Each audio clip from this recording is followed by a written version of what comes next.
السلام علیکم ورحمۃ اللہ وبرکاتہ۔ آج میں آپ لوگوں کو ایک ایسی پیاری حدیث سنانے جا رہا ہوں جس کو سننے کے بعد ہمیں اور آپ کو اندازہ ہوگا کہ رسول اللہ صلی اللہ علیہ وسلم کی تعلیمات کتنی پیاری ہیں اور پوری دنیا کے انسانوں کے لیے ہیں۔ آج بھی سن 2022 چل رہا ہے، لیکن آج بھی لڑکے اور لڑکیوں کے بیچ میں فرق کیا جاتا ہے۔ 1400 سال پہلے تو لڑکیوں کا بڑا برا حال تھا۔ لڑکیاں جب پیدا ہوتی تھیں تو بچپن میں ہی زندہ دفن کر دیا جاتا تھا، اور جب جوان ہو جاتی تھیں تو بازار میں ان کی بولی لگا کرتی تھیں۔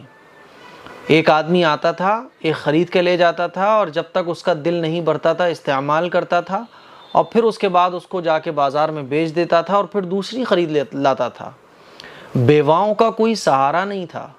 بیوہ عورت کو دنیا کی سب سے زیادہ گندی چیز سمجھا جاتا تھا۔ بیوہ سے کوئی شادی نہیں کرتا تھا، اور شادی بھی عورت سے کی جاتی تھی تو شادی کے بعد عورت کے کوئی حق نہیں تھے۔ زمانہ جاہلیت میں رسول اللہ صلی اللہ علیہ وسلم نے بیٹیوں کے تعلق سے 1400 سال پہلے ساری دنیا کے انسانوں کو کیا تعلیم دی، آج ہمیں ان تعلیمات پر عمل کرنے کی ضرورت ہے۔ آئیے حضور نے کیا ارشاد فرمایا جانتے ہیں۔ حضرت ابن عباس رضی اللہ تعالیٰ عنہما سے روایت ہے کہ رسول اللہ صلی اللہ علیہ وسلم نے ارشاد فرمایا، جس شخص کے یہاں لڑکی پیدا ہو پھر وہ اسے زندہ دفن نہ کرے، جیسا کہ زمانہ جاہلیت میں لوگ زندہ دفن کیا کرتے تھے، اور نہ اس کے ساتھ ذلت آمیز سلوک کرے، اور نہ برتاؤ میں لڑکوں کو اس پر ترجیح دے، یعنی اس کے ساتھ ویسا ہی برتاؤ کرے جیسا لڑکوں کے ساتھ کرتا ہے، تو اللہ تعالیٰ لڑکی کے ساتھ اس حسن سلوک کے بدلے میں اس کو جنت میں داخل فرمائے گا۔ بات سمجھ آ رہی ہے؟ تو لڑکے اور لڑکی میں کوئی فرق نہیں کرنا چاہیے۔ آج بھی حالت یہ ہے کہ ہمارے ایک ملنے والے ہیں، تعلق والے، ان کے یہاں بیٹی پیدا ہوئی تو ان کے گھر پہ جو ہے نا لڈو منگائے گئے اور محلے میں بانٹے گئے، رشتہ داروں میں بانٹے گئے۔ تو وہ مجھے خود بتا رہے تھے کہ مفتی صاحب، بعض گھروں سے تو لوگوں نے پوچھا، ارے بیٹا ہوا ہے؟ میں نے کہا نہیں بیٹی ہوئی ہے۔ تو کہنے لگے، ارے تو لڈو اس بانٹنے کی اس میں کون سی بات ہے، اس میں خوشی کی کون سی بات ہے؟ آج بھی ہمارے معاشرے میں غیروں کی کیا بات ہے، مسلم معاشرے میں یہ ہو رہا ہے۔ اگر بیٹی ہو جائے، ایک بیٹی ہو گئی تو چلو کوئی دوسرا بیٹا ہو جائے گا، دوسری بھی بیٹی ہو جائے تو منہ لٹک جاتے ہیں۔ آج کل کے ٹائم میں آپ نے دیکھا ہوگا، میں خود بھی دیکھتا ہوں کہ بیٹا ہوتا ہے تو اسٹیٹس بھی لگتے ہیں، بیٹا ہوا ہے، خوشخبری ماشاءاللہ بیٹا ہوا ہے، اور بیٹی ہو جائے تو کوئی اسٹیٹس بھی نہیں ہوتا، کوئی خوشی کا اظہار بھی نہیں ہوتا، اور انہیں میں مبارکباد دیتا ہوں تو آواز میں وہ خوشی بھی نہیں ہوتی ہے۔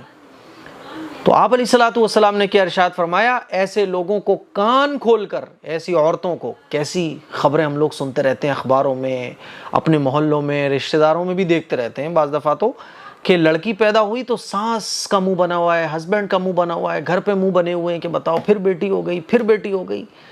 تو ایسی تھنکنگ آج بھی مسلمانوں کے بیچ میں۔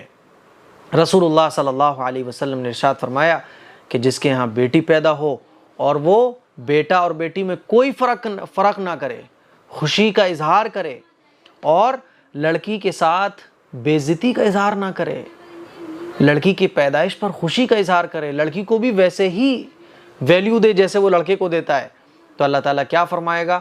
آخرت کے دن اللہ تعالیٰ اس کو جنت میں داخل فرمائے گا، لڑکا اور لڑکی کے درمیان فرق نہ کرنے کی وجہ سے۔ سوچنا چاہیے ان عورتوں کو، ان گھر کے بڑوں کو، ایسے ہسبینڈز کو، اور ایسے لوگوں کو جو لڑکا اور لڑکی میں فرق کرتے ہیں۔ رسول اللہ صلی اللہ علیہ وسلم کی یہ تعلیمات پھیلانے کی بڑی ضرورت ہے۔ آئیے ایک دوسری حدیث میں آپ کو سناتا ہوں، یہ اور بھی پیاری حدیث ہے، اور ان لوگوں کے لیے جو اس طرح کی سوچ رکھتے ہیں ان لوگوں کے لیے بڑی خطرناک حدیث ہے۔ حضرت نعمان ابن بشیر رضی اللہ تعالی عنہما سے روایت ہے کہ میرے والد، وہ کہتے ہیں کہ میرے والد رسول اللہ صلی اللہ علیہ وسلم کی خدمت میں مجھے لے کر حاضر ہوئے اور عرض کیا کہ میں نے اپنے اس بیٹے کو غلام ہدیہ کیا ہے۔ رسول اللہ صلی اللہ علیہ وسلم نے ان سے پوچھا، کیا تم نے اپنے سب بچوں کو بھی اتنا ہی دیا ہے؟ انہوں نے عرض کیا، نہیں۔ آپ صلی اللہ علیہ وسلم نے ارشاد فرمایا، غلام کو واپس لے لو، اور یہ حدیث بخاری شریف میں موجود ہے۔ تو ایک باپ اپنے بیٹے کو لے کر حضور علیہ الصلوۃ والسلام کی خدمت میں جاتے ہیں اور عرض کرتے ہیں یا رسول اللہ میں نے اپنے اس بیٹے کو غلام ہدیہ کیا ہے۔ پہلے زمانے میں مشینیں وغیرہ نہیں تھیں، غلام ہدیہ کیے جاتے تھے، ایک آدمی مہینے داری پہ یا ویسے ہی اس کو خرید لیا جاتا تھا اور وہ پھر وہ گھر کے سارے کام کیا کرتا تھا، جیسے آج کل ہم لوگ نوکر رکھتے ہیں نا لوگ، ایسے ہی۔ تو انہوں نے جا کے حضور سے عرض کیا کہ یا رسول اللہ میں نے جو ہے نا یہ غلام اپنے بیٹے کو ہدیہ کیا ہے۔ تو آپ علیہ الصلوۃ والسلام نے کیا ارشاد فرمایا، کیا تم نے اپنے سب بچوں کو بھی اتنا ہی دیا ہے جتنا اس کو دیا ہے؟ تو انہوں نے عرض کیا نہیں۔ تو آپ علیہ الصلوۃ والسلام نے ارشاد فرمایا تو پھر آپ غلام کو واپس لے لو۔ تو پتہ یہ چلا کہ لڑکا اور لڑکی کے درمیان فرق نہیں کرنا اور اولاد میں فرق نہیں کرنا ہے۔ اگر آپ ایک بچے کو دے رہے ہو نا تو برابر سب کو دو، انصاف کے ساتھ۔ ایسا بھی ہمارے معاشرے میں بہت ہوتا ہے، 4 بچے ہیں تو ایک کو تو خوب دے دیا، باقی 2 کو اور کم دیا، اور جو بیچاری لڑکی تھی اس کو کچھ نہیں دیا۔ ایسا بہت ہوتا ہے ہمارے معاشرے میں۔ یاد رکھیے گا اپنے بچوں کو انصاف سے برابری کے ساتھ دو، چاہے لڑکا ہو چاہے لڑکی ہو۔